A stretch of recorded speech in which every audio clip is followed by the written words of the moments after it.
इसी अवधि में 147% की वृद्धि दर्ज की है। सुश्री दोला सेन आज सुश्री दोला सेन जी please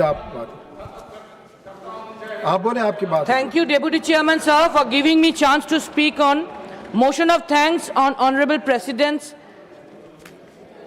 speech, and thanks to our party, All India Trinamool Congress, and our respected leader, Honorable Mamata Banerjee, for giving me this opportunity to speak on this motion of thanks. Amader desh গণতান্ত্রিক দেশ। I will speak in my mother language Bangla. বহুস্বরের দেশ আমাদের, পৃথিবীর সর্ববৃহৎ এই গণতন্ত্র, বিবিধের মাঝে মিলনের দেশ। আজকে সময় এসেছে আমাদের দেশের সরকার সেই গণতন্ত্রে কোথায় অবস্থান করছে কথা বুঝবার। ইউনিটি ইন ডাইভার্সিটির বিশ্বাস ঐতিহ্য কোথায় গেল? কেন আমরা ধর্মনিরপেক্ষতার আদর্শকে হারিয়ে ফেলছি? কেন আমরা আমাদের দেশের ঐতিহ্য, মানব কল্যাণ ও সবাইকে নিয়ে চলার পথকে বর্জন করছি? সাম্প্রতিককালে এত বেশি করে পশ্চিমবাংলার বিরোধিতা কেন করা হচ্ছে? বাংলা তো চিরকালই স্বাধীন চেতা। রাজ্য দখলের যে রাজার আমলের পুরনো রাজনীতি যা বর্তমানে অচল, সেটাই যেন ফিরিয়ে আনা হচ্ছে। What a shame! ইউনিয়ন সরকার হলো রাজ্যগুলির union, union of states as per hour constitution. সেক্ষেত্রে পশ্চিমবঙ্গের জন্য কৈকেয়ীর ভূমিকা নেওয়া হচ্ছে কেন? Why this step motherly attitude? আমরা বুঝি না বাংলাকে এত ভয় পাওয়ার কি আছে? বাংলা তো সবাইকে নিয়েই চলে। সংসদীয় ব্যবস্থাটা ইদানিং পুরোপুরি 2-3 জনের ওপরে নির্ভরশীল হয়ে চলছে কেন? সংখ্যালঘুর অধিকার যা গণতন্ত্রের ভিত্তি, সেটাকে বরবাদ করা হচ্ছে কেন? আমি বলবো বাংলা থেকে এখনো অনেক কিছু শেখার আছে, যেমন অন্য রাজ্য থেকে বাংলারও শেখার আছে। এই পারস্পরিক মর্যাদাবোধ না থাকলে দাসত্বের রাজত্ব তৈরি হয়। whether we are living in slavery? বাংলায় যারা বাস করেন তারা বাঙালি। এই সরকারের নীতি বাংলা বিরোধী কেন? অসত্য বলা, বাড়িয়ে বলাটা ইউনিয়ন সরকারের অভ্যেস হয়ে দাঁড়াচ্ছে। সংসদে দাঁড়িয়েও অসত্য বলা হচ্ছে, তার ফলে দেশে বিদেশে সরকারের সমালোচনাও হচ্ছে। আমরা কি সেসব দেখতে পাচ্ছি না? এই কি মাদার অফ ডেমোক্রেসির চিহ্ন? আসলে এই সরকার কর্পোরেটদের সরকার। জনগণের দ্বারা নির্বাচিত হয়েও এই সরকার কর্পোরেটদের সরকার। জনস্বার্থ এরা দেখে না, দেখতে চায় না। গরিব মানুষ আরো গরিব হচ্ছেন, কর্পোরেটরা ফুলে ফেপে উঠছে। আত্মনির্ভর ভারতের কথা বারবার বলা হয়, অথচ আমরা দেখছি আমেরিকার প্রেসিডেন্ট অনেকবার বলেছেন তার কথাতেই যুদ্ধবিরতি হয়েছে। আবার এখনো ইউএস ট্যারিফ অনেক দেরি করে হলেও 18% কমানো হলো ভেনেজুয়েলা থেকে তেল কেনার শর্তে, রাশিয়া ইত্যাদির সাথে সম্পর্ক না রাখার শর্তে। এর কোনোটাই আত্মনির্ভরতার লক্ষণ নয়।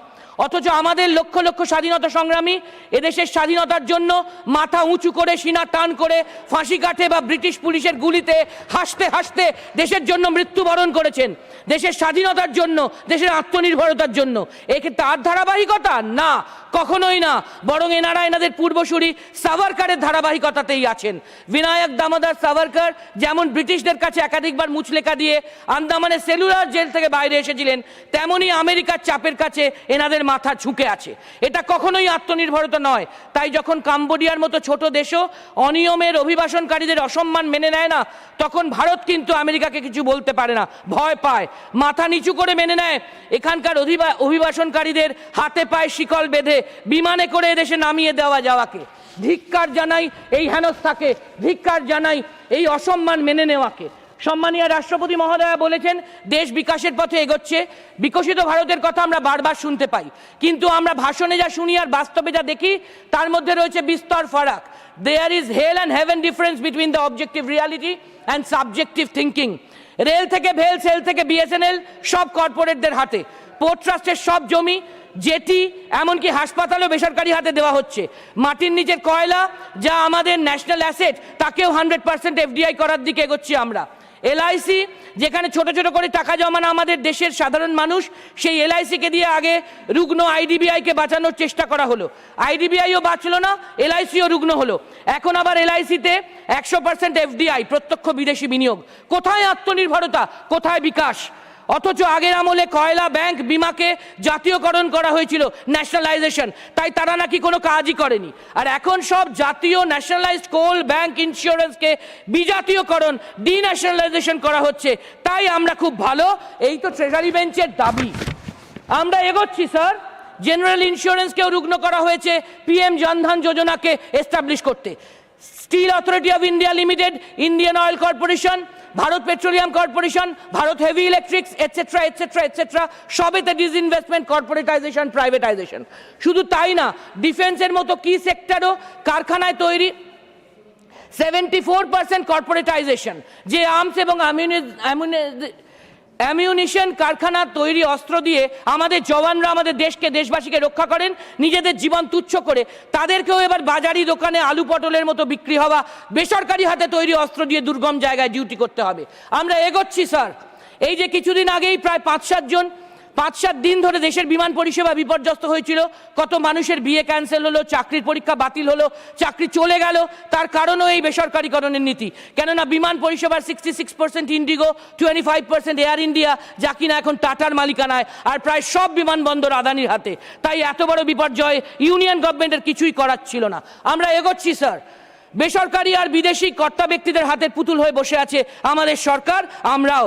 আর যাই হোক, আত্মনির্ভরতা বিকশিত ভারতের লক্ষণ নয়।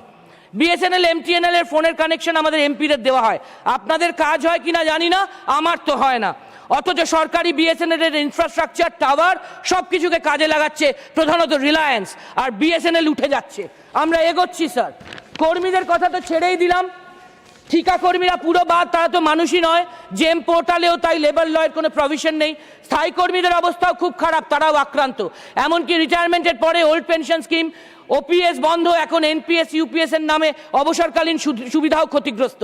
তার উপর পিএফ এর টাকাও খোলা বাজারে, শেয়ার মার্কেটে, যা একেবারেই বেআইনি। আমরা এগোচ্ছি স্যার। কৃষিক্ষেত্রে এত বড় 150 কোটি মানুষের দেশে অনেক বড় বাজার, তাই মাল্টিন্যাশনালদের পেস্টিসাইড, কেমিক্যাল, ফার্টিলাইজারের রমরমা, কৃষকদের মিনিমাম সাপোর্ট প্রাইসও নেই। আর এই সব কীটনাশকে, রাসায়নিক সারে চাষ করে যদি দেশবাসীর শরীরের ক্ষতি হয়, ক্যান্সার ইত্যাদি বাড়তে থাকে ঘরে ঘরে, তাহলেও মাল্টিন্যাশনালদের জন্য 150 কোটি জনসংখ্যার বিশাল বাজার, দামি দামি ওষুধ আসবে, যেমন করোনার ভ্যাকসিন এসেছিল। আত্মনির্ভরতা আর বিকশিত ভারতের কি মর্মান্তিক পরিণতি। আমরা এগোচ্ছি স্যার। এই জন্যই লেবার কোডও আসলে কর্পোরেট কোড। এই ইউনিয়ন গভর্নমেন্টের কাছে কর্পোরেট স্বর্গ, কর্পোরেট ধর্ম, কর্পোরেটই পরহন্তপা। তাই সামান্য বাংলাদেশ জুটে হারিয়ে দেয়, সামান্য শ্রীলঙ্কা চা শিল্পে হারায়, এমনকি পাকিস্তান, নেপাল, ভুটানও এগিয়ে যায়। জিআই ট্যাগের দার্জিলিং চা আক্রান্ত, কেননা নেপাল থেকে এখানে আমদানিতে কোনো ডিউটি ফি লাগে না, আর এখান থেকে নেপালে কিছু রপ্তানি করলে 40% ডিউটি ফি লাগে। তাই অনায়াসে নেপালের লো কোয়ালিটি চা দার্জিলিং চায়ের ট্যাগ লাগিয়ে কোনো জিআই ট্যাগের ক্রাইটেরিয়া না মেনে বেআইনিভাবে এদেশের বাজারে চলে আসছে।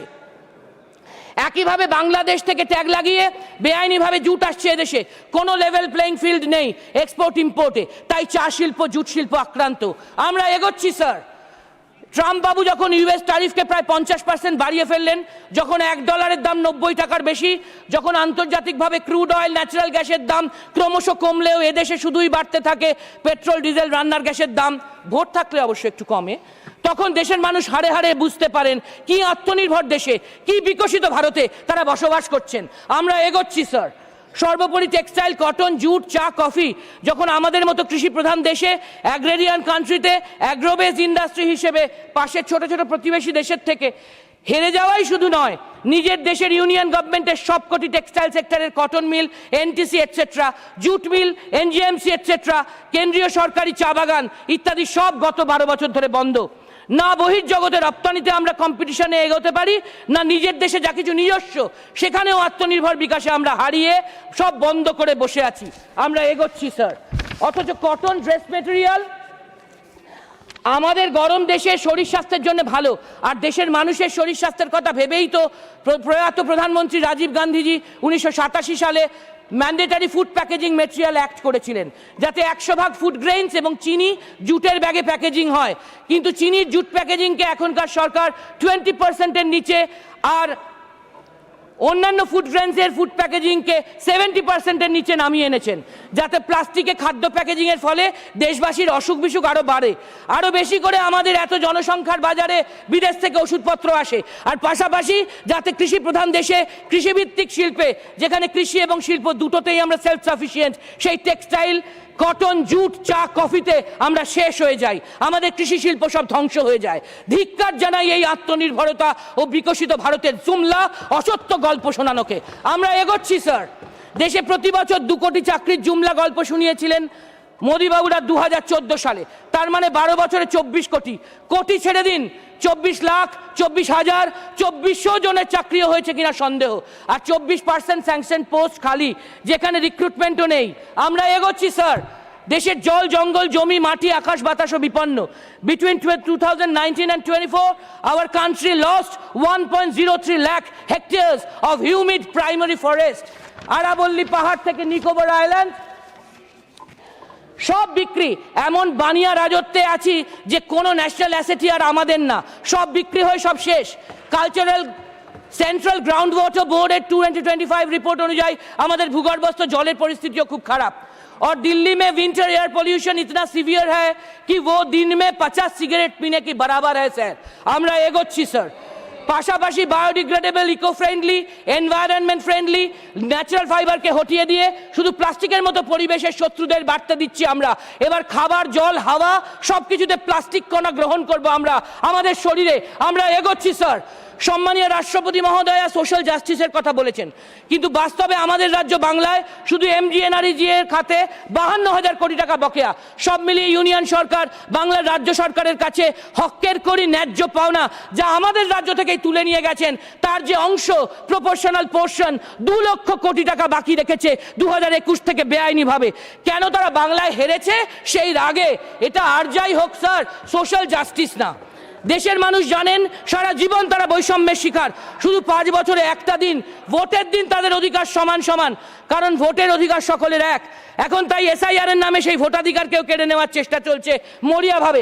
এসআইআর হতেই পারে, কিন্তু 11 কোটি জনসংখ্যার রাজ্যে যে কাজ করতে 2 বছর লাগার কথা সেটা 2 মাসে করা হচ্ছে, যাতে তাড়াহুড়ো করে 1 কোটি 2 কোটি লোকের নাম বাদ দেওয়া যায় আর যেন তেন প্রকারণে বাংলায় জিততে পারে।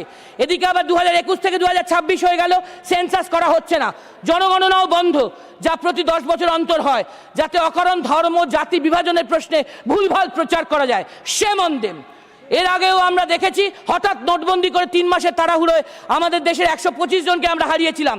যদিও স্বয়ং তৎকালীন অর্থমন্ত্রী, তৎকালীন রিজার্ভ ব্যাংকের গভর্নর জানিয়েছিলেন 1 টাকাও কালো টাকা উদ্ধার হয়নি।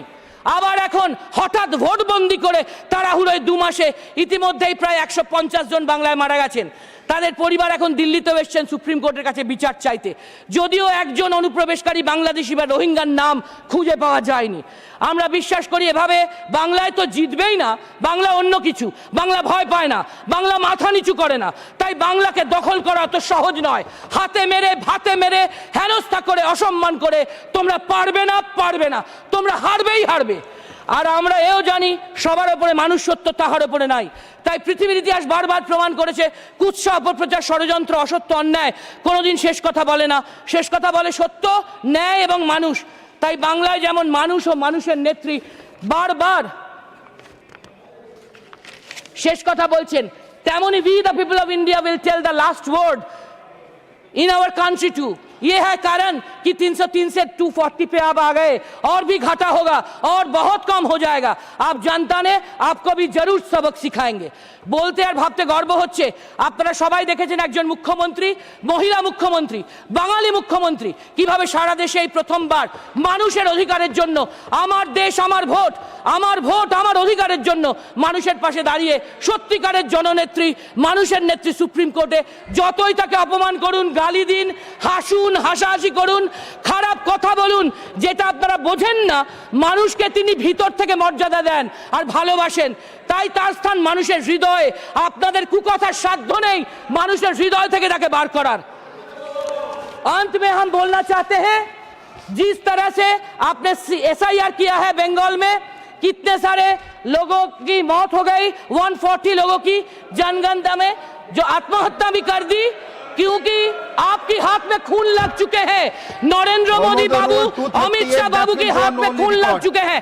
आप जिम्मेदार हैं, इसीलिए इसी की प्रोटेस्ट पर हम वॉकआउट करना चाहते हैं ऑल इंडिया तृणमूल कांग्रेस की तरफ से। जय हिंद, वंदे मातरम, जय बांग्ला, जय मामाटी मानुष।